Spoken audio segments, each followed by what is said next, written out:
Assalamu alaikum wa rahmatullahi wa barakatuh. Të nderuar teleshikuesja, kur I takuam sërish në ciklin e emisioneve si do sillemi.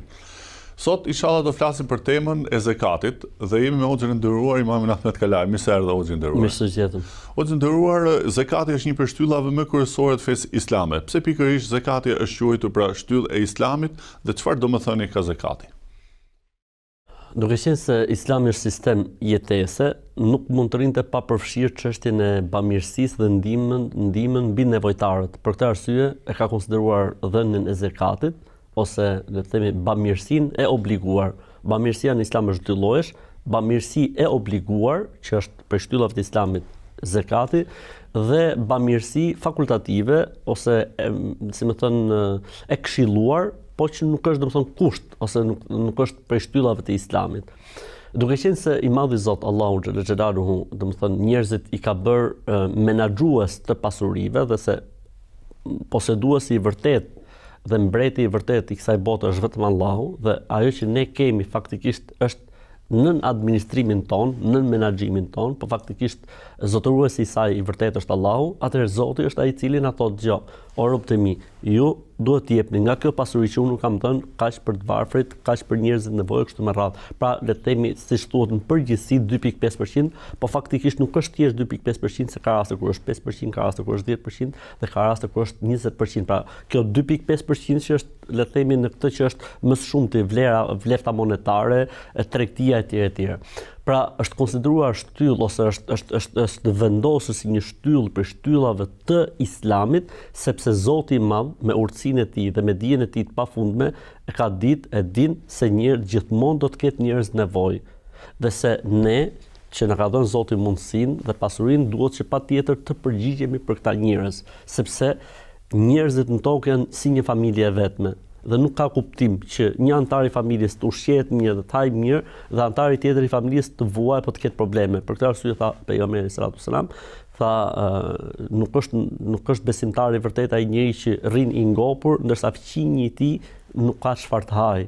Pra nuk përbën sens. Për këtë arsye dhe Islami ka konsideruar zakatin si një shtyllë për shtyllat e Islamit, diçka që nënkupton në radhë parë pastrimin e shpirtit nga lidhja me pasurinë ose nga vartësia me pasurinë. E dyta nënkupton pastrimin e pasurisë, le të themi nga problematikat që mund të kenë lindur gjatë grumbullimit apo arritjes së mbledhjes së kësaj pasurie, dhe e treta që është shumë e rëndësishme, pastrimi I zemrës së të varfërve kur I jepet nga pasuria e pasur, pra një varfër që le të themi është sprovuar me varfëri, me skamje dhe ka nevoja le të themi jetësore për të jetuar dhe dikush është shumë lart, normalisht që zemra e tij nuk është e qetë, nuk ndihet mirë dhe në momentin që I jepet zakati edhe zemra e tij pastrohet. Po jo vetëm kaq, po është edhe një lloj pastrimi nga gjunahet dhe mëkatet. Për këtë arsye, domethënë e ka marrë këtë emër zaka. Pra po ta përkthejmë fjalë për fjalë, zaka nënkupton vlerësim. Dëlirësohet pasuria, dëlirësohet shpirti I atij që jep, dëlirësohet shpirti I atij që merr dhe njeriu pastrohet nga mëkatet dhe nga gjunahet e tij. Si më thon Zoti I Madh po na thot neve, nuk mund të jesh musliman po nuk je dhe bamirës. Për këtë arsye është edhe prej shtyllave të Islamit dhënia e zakatit ose bamirësia e obliguar. U nderuar pak a shumë me fjalë të thjeshta, si përcaktohet, pra në çmas përcaktohet momenti që njeriu duhet të japi zakatin dhe më pas kujt për persona e përfitojnë të zakat. Atëherë nuk mund të kemi një sjellje të mirë, le të themi, duke e përshtat pak edhe me titullin e emisionit, nuk mund të kemi një sjellje korrekte me zakatin nëse nuk e dim se kur jepet dhe kujt I jepet. Atëherë zakati le të themi është një obligim në pasurinë e njerëzit, në pasuri të përcaktuara, pra jo në të gjitha pasuritë, në pasuri të përcaktuara kur arrin një mas të përcaktuar duke e dhënë në një përqindje të caktuar kategorive të caktuara për hatër të Zotit, për qëllim me kënaqë Zotin gjithësisë. Pra u bë kjo përcaktuar përsërit shumë. Pra zakati jepet në pasuri të përcaktuara, që domethënë ari, argjendi, vlefta monetare, mallrat tregtare, në bagtit e imta dhe në bagtit e trasha, në thesare të gjetura dhe në të korra dhe në të mbjella. Le të themi këto janë 7 kategoritë nga të cilat nxirret zakati. Ari, argjendi dhe vlefta monetare dhe mallat e tregtisë e kanë 2.5% përqindjen që duhet jepet. bagdit e imta dhe bagdit e trasha kanë një përqindje në 40 fillon ose në 30, të trashat fillon në 30 dhe të imtat fillon në 40, pastaj konvertohet. Në rastin e të korrave apo të mbjellave është 5% apo 10% në rastin e kur ujiten me nevojë, domethënë kur ka mund dhe kur nuk ka mund. Në rastin e le të themi e thesareve është 20%. Në momentin që njeriu gjen një thesar, 20% duhet të jepet si zekat për të, pra ose obligohet njeriu që 20% ta japë si zekat. Kur në çfarë mase tham, në rastin e arit dhe të argjendit dhe vleftës monetare që ka kursyer njeriu është 20 dinar. 20 dinar i bie afërsisht pra 85 gram flori. Sa kushtojnë 85 gram ar 24 karatsh, le të themi vitin e kaluar ka qenë 5.800 euro ose 5.800.000. Këtë vit mund të variojë tek 6.000 euro ose 6.000 sa pak, domethënë. Nëse njeriu ka arritur të depozitojë këtë shifër për një vit pa e prekur, pra nëse ka rënë le të themi 5.500 në muajin qershor, nuk quhet më një vit. Fillon nga gushti kur ti ke arritur, pra duhet të jetë kjo shumë e depozituar për një vit. Në momentin që është depozituar për një vit, atëherë ne obligohemi që t'i japim 2.5% të saj. Po kështu edhe në mallat tregtare, vetëm se në mallat tregtare llogaritën të dyja, llogaritet keshi dhe llogaritet malli. Pra i bëhet le të themi një inventar vjetor mallit dhe ky mall nëse sot do të ishte i shitur i gjithi, çfarë çmimi ka? Këtu mund të llogaritën edhe stoqet dhe këtu njeriu ose ai tregtari ka dy hapësira, mund të japi kesh çfarë obligohet, po mund ta japi të gjithin në mall atë që obligohet. Dhe ndoshta i duhet keshi dhe nuk e përdor keshin ose kundërta. I duhet malli dhe jep kesh edhe atë që obligohet në mall, pra ka një lloj hapësire. Ndërsa për kafshët e përmendëm, ndërsa tek të mbjellat është le të themi është i vetmi seksion i zekatit që nuk obligohet njeriu të mbushi vitin të, po në momentin që korren ose që vilen, siç është rasti i rrushit apo rrushit thatë, apo siç është rasti i hurmave, apo siç është rasti i drithrave. Pra jepet momentin që vilet, momentin që korret, atëherë obligohet që personi ta japë siç e përmendëm pra. Ndërsa për thesarët e përmendëm, gjithashtu edhe tek thesarët nuk është kusht mbushja e vitit. Pra le të themi kemi dy seksione, të cilat nuk obligohet mbushja e vitit. Thesari në momentin që e gjen dhe të korrat dhe të mbjellat në momentin që njeriu domethënë i vjel apo i korr. Kategoritë që ju jepet zekat, pra a mund ta japun zekatin ku dua unë? Jo, janë disa kategori të përcaktuara që duhet të jepet zekati pikërisht në këto kategori. Dhe ka kategori të tjera që nuk lejohet të jepet zekati. Për shembull, le të themi, i ka përmend Zoti në Kur'an, thotë për njerëzit në nevojë, njerëzit e varfër, ata që merren institucioni që merret me menaxhimin e zekatit, për afrimin e zemrave ose zbutjen e zemrave, njerëzit që janë në borxhet e veta apo borxhe për të tjerë, se ka njerëz që hyn borxh për tjetrin, hyn garante të tjerë, ata të cilët janë të zënë robër, pra mund të jepet që lirohen nga robëria, dhe ata që janë le të themi në rrugë udhëtarët dhe në rrugën e Zotit. Normalisht që këtu përfshihet rruga e Zotit, domethënë lufta e shenjtë, haxhi, po edhe le të themi shërbesat e Islamit, kur besimtarët nuk kanë mundësi të mbulojnë me mundësitë e tyre, për shembull blerja e një xhamie ose rregullimi i një xhamie apo botimi i librave, çdo gjë tjetër që i shërben kauzës së Islamit mund të konsiderohet pra dhe jepet për të zekatit. Atëherë shkurtimisht pra, si më thon, kategoritë që e meritojnë zekatin janë pikërisht këto që i ka përmendur i Madhi Zot, por nuk lejohet që të jepet për shembull për prindrit. Nuk lejohet që të jepet për fëmijët. Pse? Sepse njeriu në këtë rast është i obliguar që të kujdeset për ta.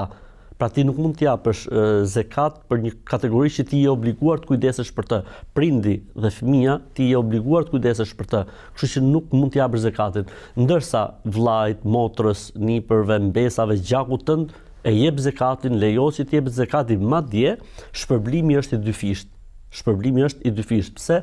Edhe duke bërë bamirësinë që të ka obliguar Zoti, po edhe duke mbajtur fort ose duke ruajtur fort lidhjet e gjakut, gjë që është një kërkesë tjetër që Islami neve na e ka obliguar, që është ruajtja e lidhjeve të gjakut. Pra ti në këtë rast me dhënien e zekatit edhe jep ose bën detyrën që ke ndaj Zotit, po edhe ruan dhe forcon lidhjet e gjakut. Pra shkurtimisht, për shembull fëmis nuk mund t'ia japësh sepse fëmin ti obligohesh që të kujdesesh për të. Gjyshes nuk obligohet sepse ka gjykimin e prindit. Fëmis nuk mund t'i japësh prap sepse ti domethënë obligohesh për të sikur të jetë fëmia yt. Pra ka disa kategori që ndalohet rreptësisht dhe ka disa kategori tjera që domethënë duhet dhënë vetëm tek ato dhe nëse njeriu jep në një kategori tjetër nuk mund ta jap. Për shembull, unë mendova që të jap zakatin fëmijët tim, po faktikisht ai nuk është as i varfër, as nevojtar, as në borxhe etj. Ndërkohë që ka një rrogë të mjaftueshme nuk mund t'ia japësh, sepse është e përcaktuar, pra nuk është lënë kjo me dëshirën e njerëzve. Ndërsa bamirësia vullnetare, ajo që themi e dyta, sadakaja, ajo pastaj është e lirë. Ti mund t'i japësh fëmijët, mund t'i japësh kujt duash, sepse ka shumë hapësirë dhe tolerancë. O gjendruar, ju pak a shumë e përmenet, domethënë që i pasuri domethënë shpëton për lakmisë, ndërkohë që edhe i varfri gëzohet kur ai domethënë merr një pjesë të pasurisë si zakat për plotësuar nevojat e tij jetësore. Por a ka një lloj dënimi i personit i cili ka pasuri apo ka mundësi për të dhënë ose ka arritur pra ato kushtet për të dhënë zakatin dhe nuk e jep atë? Drejt, një njeri i cili duhet japi zakat dhe nuk e jep zakatin, me këtë pasuri ose kjo pasuri e cila u mbajt dhe nuk u dha në emër të Zotit dhe për hatër të Zotit për meritorët, për kategoritë në nevojë, do t'i bëhet shkak atij që dënohet në ditën e Kiametit. Pastaj thot mbas 500 vitesh shifet puna e tij. A do të shkojnë në xhenet apo do të shkojnë në xhenem? Pra ky njeri, Zot na ruaj, domethënë ka shumë problem, do ta ketë shumë problem ditën e Kiametit situatën. Ai njeri thotë që ka ar dhe argjend, ai njeri i cili ka deve ose lop ose bagti etj, do të bëhen shkak që këto, unë tash 500 vjet, fal 50.000 vjet, thotë dhe pastaj mbas 50.000 vjetesh do të shihet puna e tij. Pra 50.000 vjet kjo pasuni e kësaj bote që është bërë sebeb që ky njeri, domethënë që ky njeri nuk e ka dhënë për të varfrit, do të bëhet sebeb, do të jetë shkak që ky njeri me të dënohet në ditën e Kiametit. Pra shumë e rëndë, domethënë shumë e rëndë, mosdhënie. Për këtë arsye tha Zoti në Kur'an, fa in tabu wa aqamu salata wa atu zakata fa ikhwanukum fi din. Nëse pendohen, falin namazin, japin zakatin, atëherë janë vëllezërit tuaj në të vërtetë. Pra, një besimtar i vërtet ku duhet tek namazi i tij, tek zakati i tij. O gjendëruar, profeti alayhis salam i tha shokut të tij kur e dërgoi në Yemen për ta marrë zakatin, i tha jepi merr për të pasur dhe jepi të varfërve. A ka ndonjë etik në dhënien e zakatit, pra si duhet sillet i pasuri kur e jep zakatin, sepse kjo hadithi i 7 grupeve që do jenë në hijen e arshit të Allahut ditën e gjykimit, thotë që të japi me djathën e mos shofi e majta. Pra, ndoshta Islami tu kërkon një lloj etike, fisnikërie ndaj ke i pasur ndaj të varfrit. Jemi pikërisht në temën tonë, si duhet sillet njëri i cili jep zakatin. E para gjë është ai i cili jep zakatin duhet kuptojë se nuk është e tija kjo që ai po jep, është e Zotit. Ky është menaxheri, ky është administratori. Kështu që, si më thënë, ai po bën një detyrë karshi Zotit, e para. E dyta gjë, ai duhet të jetë falëndërues i këtij të varfër, i këtij nevojtari që po e ka bërë Zoti sebeb që ta japi këtë zakat. Sepse Zoti pikërisht i ka bërë këta njerëz shkak që ne të marrim sevapin dhe shpërblimin. Për këtë arsye tregon se Imam Ebu Hanifja, rahimahullah, kur jepte zakata ose kur jepte, i falëndronte të varfrit. Dhe i thoshin ato, po pse na falëndron ti po na jep ne? Jo, thoshte se ju jeni shkaku që ne marrim sevape. Pra Zoti ju ka bërë juve që ne të marrim sevape. Pra kështu duhet ta shohni. Gjëja tjetër që është shumë e rëndësishme është që besimtari domethënë duhet ta anojë tek më e mira e asaj që jep. Domethënë mos shohi pjesën le të themi më të pavlerë, po për shembull ka 3 cilësi. Okej, cilësinë e parë ndoshta është e vështirë, po as mos të japi cilësinë e tretë, duhet gjejë atë të mesmen, cilësinë e dytë ta japi. Tjetra pjesë e rëndësishme është që njeriu që jep zakat nuk duhet të ketë mendjemadhësi dhe nuk duhet të ketë krenari, sepse në momentin që është krenaria dhe në momentin që është mendjemadhësia humb vlera. Domethënë çfarë po bën?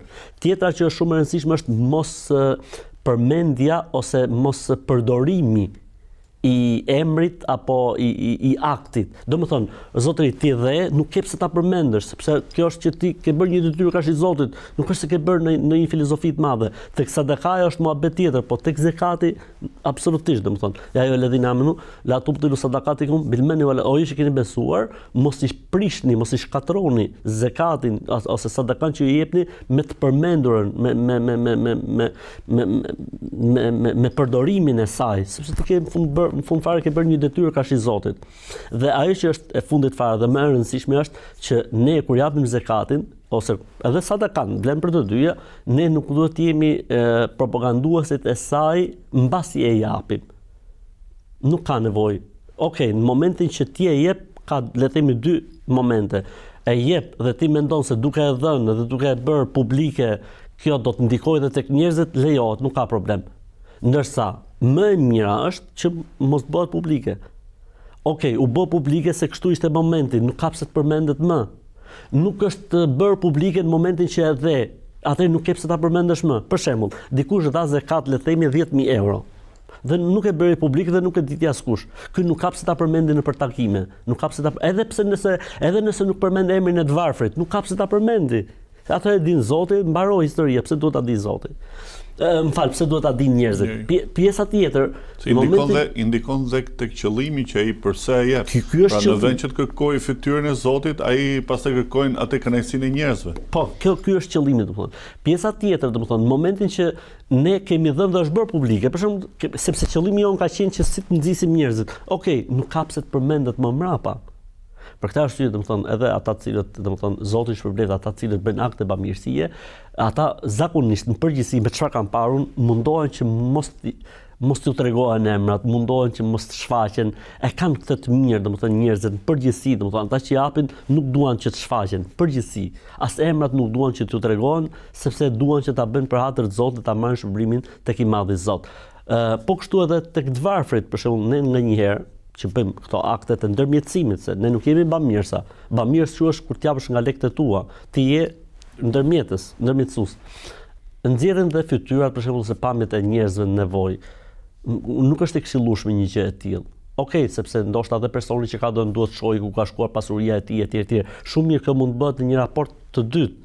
Edhe nuk ka pse të nxirren fytyrat atyre që ju bëhet bamirësia, sepse kjo ndikon keq më vonë kur këta njerëz triten, këta fëmijë triten, në momentin mund të ndryshojnë. Ato mund të japin vetë zakat nesër pas nesër. Kështu që është më e mira kjo. Po nëse është e nevojshme, kërkohet për shkak të raportit, për shkak, nëse ti nuk e nxjerr një fëmijë aty të smur, edhe njerëzit nuk ndikohen që t'japin. Atëherë kjo është çështje tjetër, domethënë. Pra le të themi, nuk ka një rregull, sepse ajo që mua më shqetëson shumë është fakti që disa e teprojnë në shfaqjen e çdo gjëje dhe disa tjetër e mohojnë, nuk bën, nuk lejo sepse në Kur'an thuhet kur ta japi kjo dorë mos ta shohni kjo dorë. Po Kur'ani thotë më zotni, thotë nëse ju i shfaqni, mirë bëni, po nëse nuk i shfaqni është më mirë për ju. Është ajet kuranor, nëse e shfaqni sadakan ose zakatin, mirë bëni, sepse kjo mund të ndikojë për mirë tek tjerët. Po nëse nuk e shfaqni, kjo është më e mira. Nuk ka thënë nuk bën. Pa e ke parasysh këto abuzimet. Ka një lloj ekuilibri, pra vendos një ekuilibrim edhe për të ruajtur njëtin qëllimin atij që jep, por ndërkohë edhe për të ruajtur, ne themi rrypën ose për të ruajtur dinjitetin e njeriu i cili e merr. Për etikës gjithashtu që ne duhet të kemi parasysh që le të themi është një pikë që njerëzit nuk e kanë fort në vendi, është ajo që ne që kemi pasuri, pra ata që e kanë pasurinë, duhet të gjërmojnë pak, të lodhen për t'i gjetur të varfrit. Pse? Ka njerëz që nuk shfaqen. Ka njerëz që nuk i kupton dot. Ka njerëz që kanë një pozicion të caktuar, ka njerëz që kanë një rol të caktuar, ka njerëz që kanë le të themi një prestigj të caktuar, ka njerëz që kanë një pozicion në jetën shoqërore dhe ata kanë shumë vështirë të shfaqen apo të tregojnë që janë të varfër. Për këtë arsye është mirë, domethënë në situata të tilla që kush ka për dhënë zakat, kush ka për dhënë sadakat konsultohet me ata që rrinë në popull dhe me njerëzit, sepse ata i njohin më mirë nevojtarët, sepse ti le të themi duke qenë se jeta është e tillë, ata që janë le të themi të pasur, domethënë nuk është se kanë një shtrirje në bazë, domethënë janë një kategori e caktuar, si më thënë, dhe sjellja e tyre dhe ndenjet e tyre të tjera. Atëherë këta njerëz duhet të komunikojnë ose duhet të kenë kontakt të drejtë me ata njerëz që janë bazë. Ata që janë bazë i njohin nevojtarët, i njohin allëxhit, madje njohin edhe këtë kategorinë që unë thash. Njohin dhe rregullat e përcaktimit, rregullat e ndarjes sepse ka. Përveç kësaj, domethënë të gjejmë njerëzit në nevojë, të gjejmë, mos presim që të na vinë. Ka shumë njerëz që janë në nevojë, që nuk të vinë dot e kanë ndarë mendjen që nuk kërkojnë. Po prej rregullave dhe etikës së sadakas apo zakatit është mos t'i jepet atij që ka mundësi të punojë. Nuk bën.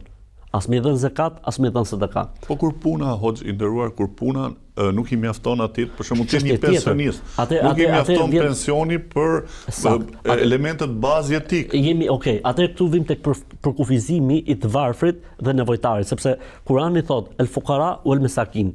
Domethënë fukaret dhe të varfrit, ose nevojtarët dhe fukaret, ose përkthej si dush, po e rëndësishme ka përmend dy terma, miskin edhe fakir. El fakir i varfër, fukara, le të themi shqipne, fukara është ai që s'ka, si më thon, bazat dhe minimale në jetesës. Ky njeri absolutisht meriton, ai që s'ka shtëpi, ai që nuk plotson dot nevojat e një ushqyeri, le të themi të normal, ka probleme jetësore etj. Ti jepet.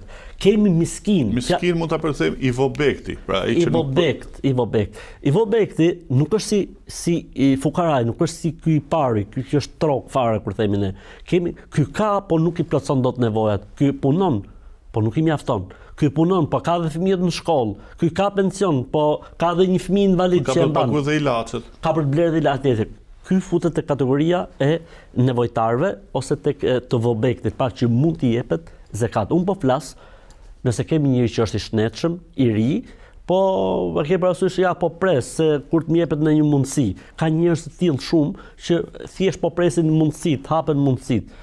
Këtyre njerëzve nuk lejohet. Tregohet se Hakim ibn Hizam, sahabi, djalosh i ri, ka shkuar në një moment që pejgamberi sa po shpërndante le të themi zakatin. Edhe shkova thot bashkë me një shokun tim, edhe tani po pritëshin se gjithë njerëzit vinin, pejgamberi sa më ju jep. Kur shkova unë thot me një shokun tim aty, pejgamberi sa vetëm na shifte kështu. Ke parasysh? Na shifte kështu. Pastaj na tha, nëse doni unë ju jap, po nuk ju lejohet juve, sepse ju jeni shnetshëm dhe keni mundësi të punoni. Pasha Zotin, thot ky sahabi, mas asaj dite, unë nuk kam menduar më që të marr diçka prej dikujt, sepse e kuptova që nuk jam unë kjo pjesë që meriton që të marr sadakan apo që të marr zakatin. Pra ne nuk duhet ta hedhim kudo. Përveç se nëse gabojmë, për shembull siç është hadithi i personit i cili doli një natë për dhënë zakatin. Doli, tha, pa dikë aty ishte natë, errësirë, tha ky duket që është, mendoj ky i kputur i lodhur, ja dha. Të nesër njerëzit filluan të flasin. Ej, mbrëm dikush ka dhënë shumë të madhe zakati, po ja ka dhënë filanit që është hajdut. Tha ky me veten e vet. O Zoti i madh, tha hajduti ja pas ke më dhënë, do të dal prapë nesër mbrëm, tha ta jap. Doli të nesër. Duke shëtitur gjeti njërin që mendoi që ja vlen se e pa të lodhur shumë. Ja dha zakatin dhe iku. Të nesërme njerëzit fillon të flasin. Ore mbrëmë, dikujt është dhënë zakati, është dhënë një gruaje e cila punon, le të themi, punon me veten e saj. Po, tha ky mos, ja pas më dhënë një. Mirë. Tha do ta jap prapë, tha se doli të nesërme, pra ditën tjetër, ditën e tretë për ta dhënë, dhe po mundonte me atë vetën, se edhe nuk donte duke që po jep zakat. Edhe pa dikë, tha ky e meriton. Ja dha zakatin. Të nesërmen fillun njerëzit duke thënë, ore mbrëm, dikush ka dhënë zakat, po ja ka thënë filani që është zengjin, pra një njerëzit e pasur të qytetit. E ky tha, o Zoti im, tha, kur e dash natën e parë ran dorë të hajdutit, u bëft sebeb që ai të heqi dorë nga vjedhja. Natën e dytë, tha, pas ka rënë dorën e një gruaje që merret me imoralitet. Tha, o Zot, u bëft kjo sebeb që të heqi dorë prej imoralitetit.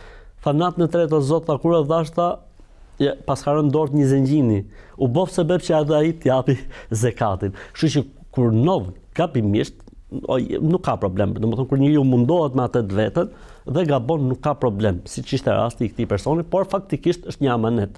Për këtë arsye dhe Zoti domethënë e përcaktoi. Tha, zakati duhet të jepet 1, 2, 3, 4, 5, 6, 7, 8 kategorive. Domethënë jashtë këtyre kategorive nuk mund të jepet. O gjendruar një besimtar i cili ndodhet jashtë, pra jashtë Shqipërisë, mund të jetë refugjat ose mund të jetë brenda. Si të orientohet ai në momentin për shembull që ka për dhënë zakatin, është më mirë për shembull që ta sjelli zakatin tek të varfrit në Shqipëri duke rregulluar dhe gjendjen sociale tonë? Unë me të drejtën këshillën kështu do ta jepja, domethënë zekati në origjinën e vet jepet aty ku jeton njeriu. Po nëse atje ku jeton njeriu nuk ka le të themi problematika të tilla, siç është për shembull rastet e njerëzve që jetojnë në Perëndim dhe në Evropë, nuk është se ka njerëz që atje vuajnë për bukën e gojës, apo njerëz që kanë probleme me ilaçet, apo si ta mbyllin fundin e muajit. Në këtë rast këshillohet edhe dietarët e Islamit, domethënë dietarët e mëdhenj të Islamit e këshillojnë një gjë të tillë që njeriu domethënë të japi atë ku është më e nevojshme. Pra nëse bën punë më shumë në Shqipëri, atëherë le të jepet në Shqipëri, sidomos domethënë tek gjaku i tyre, tek familjet e tyre, tek familjarët e tyre. Edhe diçka tjetër, domethënë kur njeriu nuk e din si ta japi zakatin, duhet të pyesi, nuk di ku ta japi zakatin, se atë është edhe ky problem tjetër. Ora dikush mund të ketë, po s'ka për të marrë tani me të varfrit, me jetimet, me njerëzit nevojë, atëherë orientohet tek imami i xhamisë, sepse imami i xhamisë do të orientojë i njeh më mirë njerëzit nevojë, ose tek dikush tjetër që ka lidhje me hallet dhe me nevojat e njerëzve në mënyrë që të shkojë le të themi amaneti yt në vend. Por duhet të gjesh njëri që është me të vërtetë i besueshëm, para që amanetin e çon në vend, obligimin e çon në vend ashtu siç duhet. Allahu të shërblet thotë, të nderuar televizionistë, shkëpujmë për pak minuta dhe i takojmë sërish në pjesën e dytë të emisionit tonë.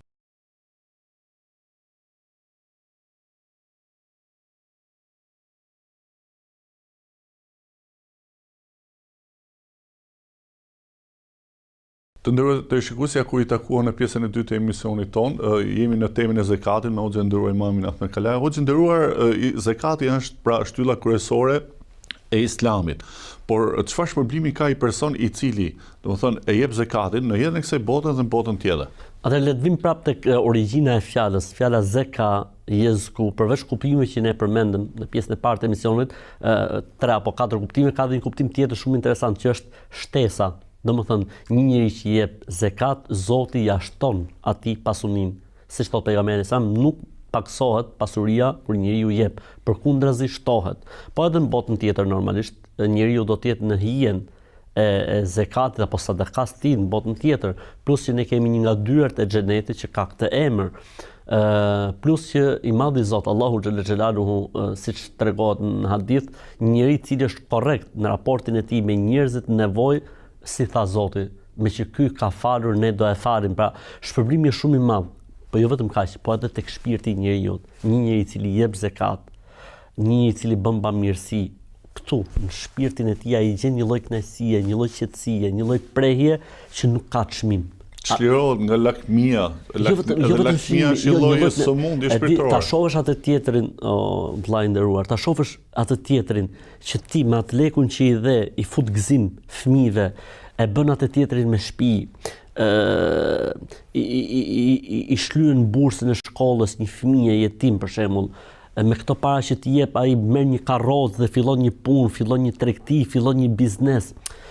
Ndryshon jeta e njeriu, mund ndryshojë, domethënë jeta e një grupi njerëzish me atë zakatin tënd, domethënë e kupton ti se çfarë lumturie dhe çfarë kënaqësie jep njeriu. Pra, le të themi përfituesi numër 1 nga dhënia e zakatit është ai që jep zakatin, sepse Zoti ja kompenson në shpirt dhe në zemër me një lloj kënaqësie, me një lloj gëzimi, me një lloj ndjeshmërie e cila është më e vlefshme se sa pasuritë e tij, sa pasuria që ai ka dhënë. Për këtë arsye, njerëzit që japin janë njerëzit më me pak ankth dhe stres.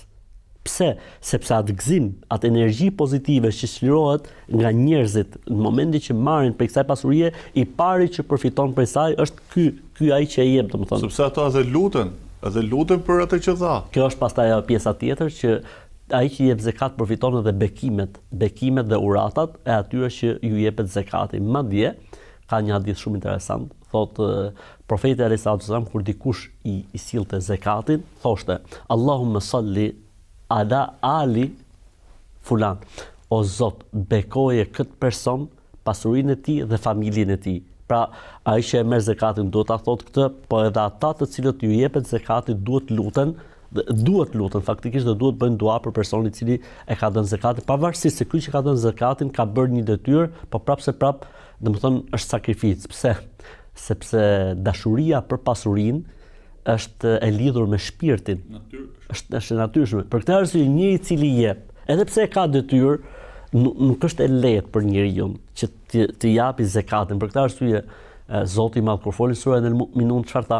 Alladhina hum fi salatim khashin walladhina hum lizakati fa'ilun. Ata të cilët janë në namazin e tyre të përqendruar dhe ata të cilët janë të kujdesshëm në dhënien e zakatit. Domethënë i lidhi. Në fund fare çfarë tha?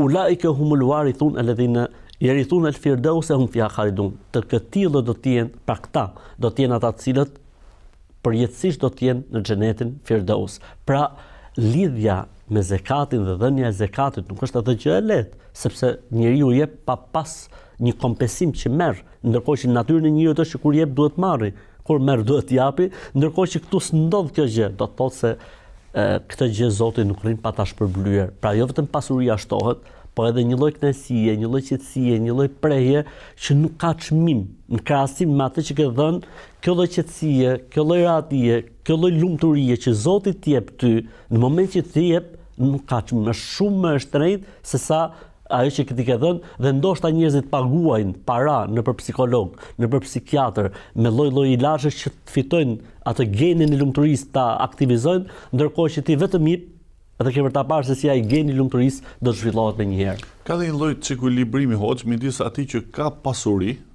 por për brenda vetes është koprac. Në momentin që ai jep zakatin, ai e çekuilibron pra këtë, ai konsiderohet i pasur shpirtërisht, por i pasur edhe fizikisht. Ndërkohë hoxhë nderuar, disa njerëz kanë një lloj problemi. Pra, në momentin ato që jeton një shtet jo musliman, ndërkohë që në shtet musliman ja jep zakatin shtetit, por mund të japësh domethënë dhe kontribut personal të afërme. Në një shtet laik, domethënë kur shteti e takson njeriu, pra e takson me një taks dhe njeriu pagonte taksën mbi fitimin dhe ose taksa të tjera. Ky përveç kësaj takse duhet t'japi dhe zakatin dhe ku duhet drejtohet pak a shumë që njerëzit të jenë orientuar për dhënien e zakatit. Atëherë, nxjerrja e taksave në shtet nuk e shfuqizon obligimin e zakatit, sepse zakati është një obligim nga pasuria që bëhet për hatër të Zotit dhe sipas një standardi që Zoti ka vendosur. E para gjë.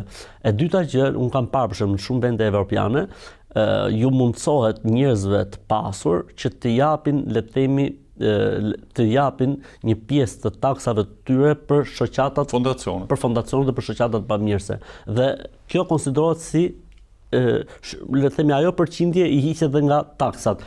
Në duket edhe këtu në Shqipëri është e njëjta gjë, ka një lloj ligji që bën një lloj rregullimi. Po, atëherë në këtë rast lejohet këtë që ti e jep për bamirësi, edhe pse të shkruhet si taksë në shtet, lejohet që ta konsiderosh zakat, sepse je duke e dhënë me dëshirë dhe aty ku duhet. Nëse rasti i taksës nuk është se ti je duke, domethënë nuk ka të bëjë me atë konceptin e përqindjes dhe qëllimit që Zoti ka vendosur nga dhënia e zakatit. Pra shkurt që mos i lodhim edhe dëgjuesit dhe shikuesit tan, nuk konsiderohet taksa zakat. Zakati duhet të dhënë vete, nëse ne arrim që një pjesë të taksës ta transferojmë në bamirësi, siç u përmendën kategoritë, atëherë kjo le të hiqet nga taksat, jemi okay. Hoxhë nderuar, juve e shpjeguat shumë bukur rregullat e zakatit. Inshallah ne mund të flasim edhe një temë tjetër në një emision tjetër për sadakan. Të nderuar të shikues, ishim me hoxhën e nderuar Ahmet Kalaja. Ritakohemi sërish në emisionet e ardhshme. Selamun alejkum wa rahmatullahi wa barakatuh.